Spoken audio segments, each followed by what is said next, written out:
اب اس پس منظر میں سوچئے ہم کہاں کھڑے ہیں، ہم کس شے کی گواہی دنیا کے سامنے دے رہے ہیں؟ ہمارے تو انفرادی معاملات بھی بہت پست ہیں، ہمارے تو معاملات آپس کے غلط ہیں، ہم تو جھوٹ اور دھوکہ اور فریب اور ملاوٹ اور خیانت اور غبن، اس میں تو ہم بہت ہائی مارکس جو ہیں سیکیور کر رہے ہیں۔ جارج برنارڈ شاہ نے کہا، میں جب قرآن پڑھتا ہوں تو محسوس کرتا ہوں کہ اس سے بہتر کتاب ممکن نہیں، اور جب مسلمانوں کو دیکھتا ہوں تو محسوس کرتا ہوں کہ ان سے زیادہ ذلیل قوم کوئی نہیں۔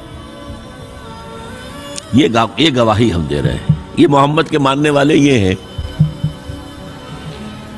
یہ ہے امتی محمد کے،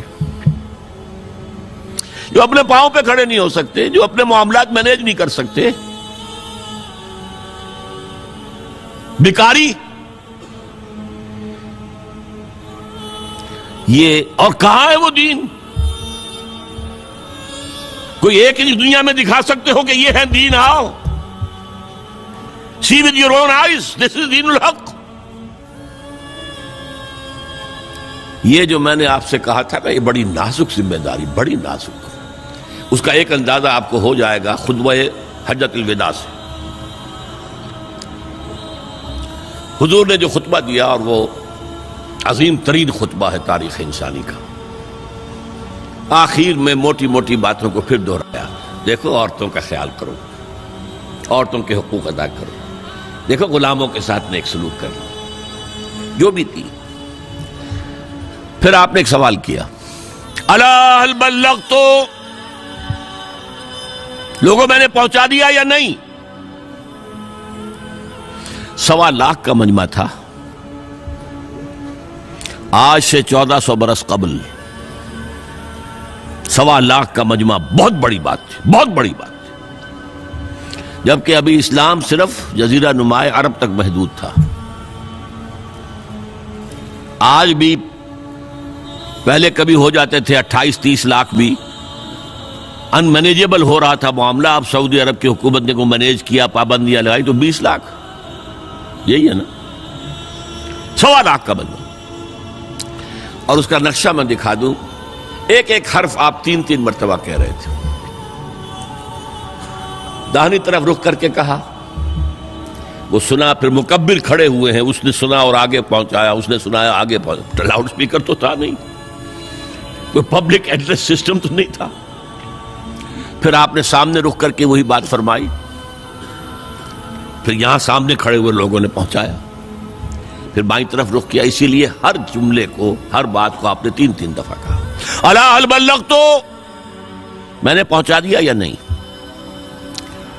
اور عام عادت صحابہ کی یہ تھی کہ اول تو حضور کے سوال پر خاموش رہتے تھے کہ واللہ ورسولہ عالم،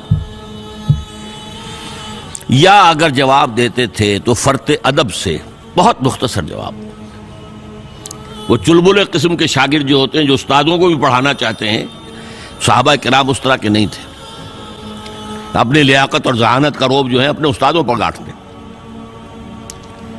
وہاں تو یہ تھا کہ ایک بات جواب، یہاں 4 جواب دیے ہیں صحابہ نے۔ انا نشہد انک قد بلغت الرسالۃ وادیت الامانۃ ونصحت الامۃ وکشفت الغمۃ۔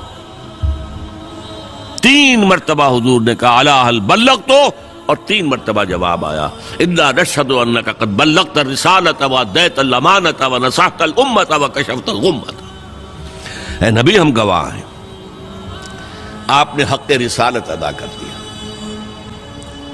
آپ نے حق امانت ادا کر دیا۔ یہ قرآن تو ہمارے لیے اللہ نے نازل کیا تھا نا، آپ کے پاس تو امانت تھی۔ آپ نے امت کی خیر خواہی کا حق ادا کر دیا، آپ نے ہر قسم کی گمراہیوں کے، اندھیاریوں کے، اندھیروں کے پردے چاک کر دیے۔ 3 دفعہ یہ جواب لے کر انگشت شہادت سے اشارہ کیا آسمان کی طرف، پھر لوگوں کی طرف، اللہم اشہد، اللہم اشہد، اللہم اشہد۔ اے اللہ تو بھی گواہ ہے، یہ مان رہے ہیں کہ میں نے پہنچا دیا۔ They can't sue me in your court on the day of judgment۔ یہ میرے خلاف استغاثہ نہیں لا سکتے کہ میں نے پہنچانے میں کمی کی ہے۔ یہ مان رہے ہیں کہ میں نے پہنچا دیا. It was the sigh of relief جس کو کہتے ہیں. 23 برس کی محنت شاقہ. کون کون سے مراحل آئے ہیں. یوم طائف بھی آیا ہے, 3 سال کی شیب بنی ہاشم کی قید بھی ہے, معرکہ احد بھی ہے, احزاب بھی ہے, 70 مبلغین ذبح کیے گئے ہیں. کیا کیا نہیں دیکھا, کیا کیا نہیں جھیلا. لیکن پھر بات کیا ہوئی؟ اب آپ نے آخری بات اللہم اشہد اللہم اشہد اللہ, اور اس کے بعد فَلْيُبَلِّغِ الشَّاهِدُ الْغَائِبَ. اب جو یہاں موجود ہیں ان کے ذمے ہے کہ پہنچائیں ان کو جو یہاں نہیں ہے. میں فارغ, میرے کندھے سے بوجھ اتر گیا, اب تمہارے کندھوں پر آیا.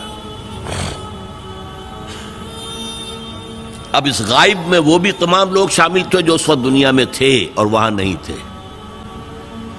شاہد اور غائب کا لفظ آ گیا جہاں سے میں نے بات شروع کی تھی. شاہد اور غائب, شاہد موجود. فَلْيُبَلِّغِ الشَّاهِدُ الْغَائِبَ, اور غائب میں وہ بھی ہے جو قیامت تک آئیں گے.